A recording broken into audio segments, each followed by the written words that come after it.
Underground. Underground. Underground. Underground.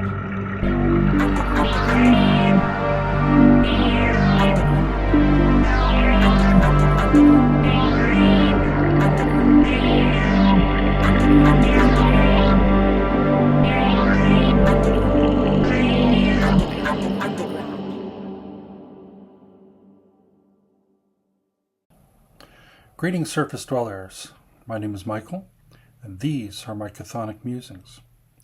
Today's video is a spotlight on a publication called the Beginner's 4D Handbook, a role-play style primer. I'll talk a little bit about how you can access this free publication. I put together a playlist where I've linked to people that actually know what they're talking about, unlike me, because I am a beginner. But I will talk a little bit about things that I've learned and my own play style, and how I intend to integrate some of the things that I did learn from this handbook. And I'm still learning a little bit. From accessing the handbook and seeing videos about such things. And anyway, I hope you enjoy it. The Beginner's 4D Handbook, a role-play style primer by Mike Melnick and James Bacon, is a product that's available on DriveThruRPG for the amazing price of free. The publisher is Questing House, and it comes with a very simple role-playing system as well, called the Nutshell system, or Nutshell RPG. Now, a good beginning question might be, what is this 4D role-play style? And I will read from the handbook a simple description that I think is a good starting place. It says, in the simplest terms, 4D is an effort to get in character as frequently as possible and to stay in character for as long as possible. So my understanding is that this is a assembled set of techniques over a period of time for facilitating getting into in-character role-playing, and also techniques for, let's say, substituting anything that might bounce against that might draw you out of in-character role-playing. These are techniques for the players, for the game master, and even for deciding together as a group what type of game, what type of system, and things of that nature. Also feedback about what occurred during your sessions and what can be improved on an individual basis or about the game as a whole. But let me emphasize that I am not the expert here, and what I'm trying to do with this video is simply point people to the handbook and the experts in this area. So in addition to highlighting the fact that you can go on DriveThruRPG and obtain this PDF version of this handbook for yourself, to read for yourself, I've also put together a related playlist on this channel called 4D and In-Character Roleplay. And it has a few selected videos, a couple of interviews and such about the handbook itself. There is also an example of a live play that's just a little over an hour and a half, and I think it's an excellent example. 3 players, one of them being Bacon, Better with Bacon, or James Bacon, who is one of the authors of the handbook. Also Gabe, the Watcher DM, and Mike, the Erudite DM. and those 3 players are being game mastered by Table Runner Crispy. I've also included in the playlist somebody that is, to my knowledge, not specifically part of the 4D community or that specific role play style, but is also a very much an advocate of in-character role playing, and that is a gentleman that goes by the name of Servant of Shiloh, and his channel is called Elite RPG. So, having properly pointed towards the experts and giving you access to them in their own words of what the 4D is and the handbook and what was the intent and so forth, I'd like to share some of my perceptions, my highlights in areas of appreciation of how I received the information in the handbook. And first of all, I'll say I'm very thankful that this product presents these gaming techniques without asserting that they are the one true way. And this is quite a relief because it seems as of late I've just been inundated by a number of different role-playing game videos about how you're doing it wrong and everything about your game is bad and all kinds of I don't know, demoralizing, I guess would be the word. And even if the techniques within that video are excellent points, just the I don't know if it's the algorithms or the AI assistants that are like demonic presences in the creation of this material, but I for one am getting tired of it. So this is a breath of fresh air. And I've been doing this for 47 years.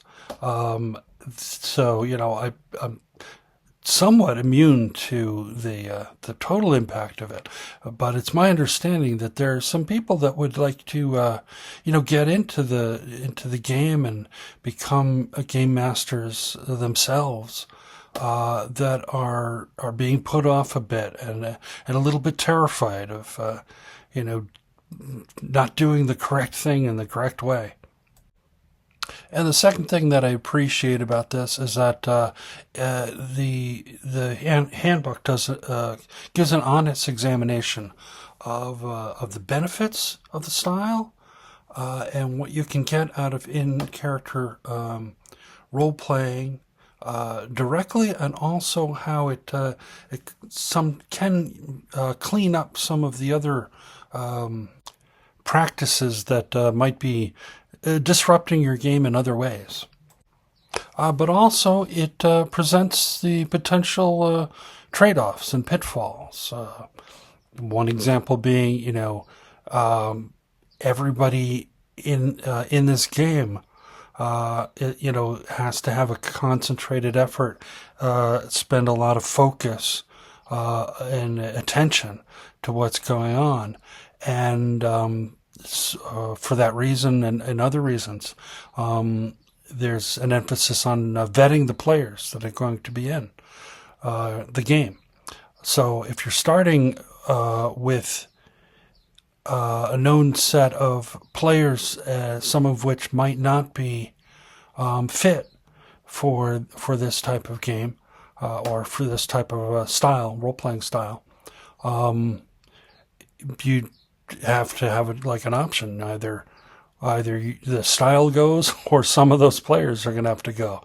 And if you say no, we're just getting together, having some fun, and throwing some dice and whatnot, then you ease up a bit on the 4D style. The third thing is pretty straightforward, but the handbook is very thorough. And it's very well organized, so it's easy to make your way through and pick up little bits of information and go where you need to go to find what you need to find.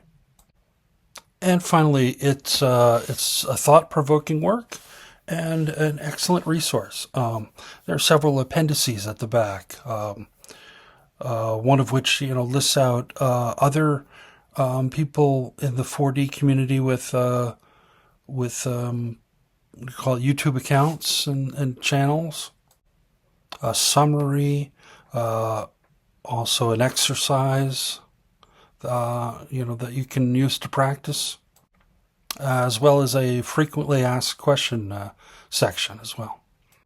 Oh, and let's not forget the very straightforward sample RPG that's provided as well. So I'll keep this video relatively short by just wrapping up with what I'll call my role-playing action areas. Things that I think I've learned a little bit from this handbook and looking to put into practice.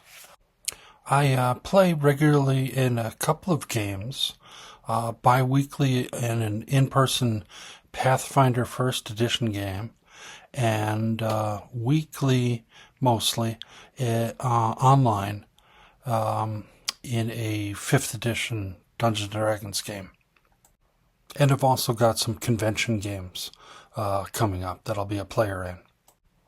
And for each of these, I think I'm going to make an effort to respond in character rather than as a player wherever that's appropriate or can be done. That may work out a little bit more often at the online game because it's a theater of the mind game. No VTTs or anything like that. And occasionally we do, slip into role play from time to time. So I might be able to push that a little bit. The Pathfinder game, I'm not sure, but if an opportunity comes up, I'll push it in, slip it in a little bit and see how it works. And the convention games, I have no idea, but I'll take that as it comes. Now, as a game master, I currently only have one consistent game, and that is a monthly game in Daggerheart. There is actually quite a bit of role play that goes on in that game with my son and his wife and his wife's younger sister. Mostly the role play is between me and my son, but I'll see if I can invite the other players a little bit more. But specifically as game master, I'm going to make an extra effort to make sure that my scene setting descriptions are not only evocative and brief, but that I'm giving the players sufficient detail so that they can anchor their characters when they act on their turn. So they're aware of where their characters, the surroundings of their characters. And that, so when they act, they can put themselves in very specific places through a technique which the handbook goes over called anchoring. So I'm going to see if I can promote a little bit. There's been a bit of role play between the NPCs that I've presented and the players. Like I said, primarily my son's character. But I'd like to see if I can nudge the other players a little bit to role play more often, and specifically with each other. To have their characters role play directly with the other player characters more often.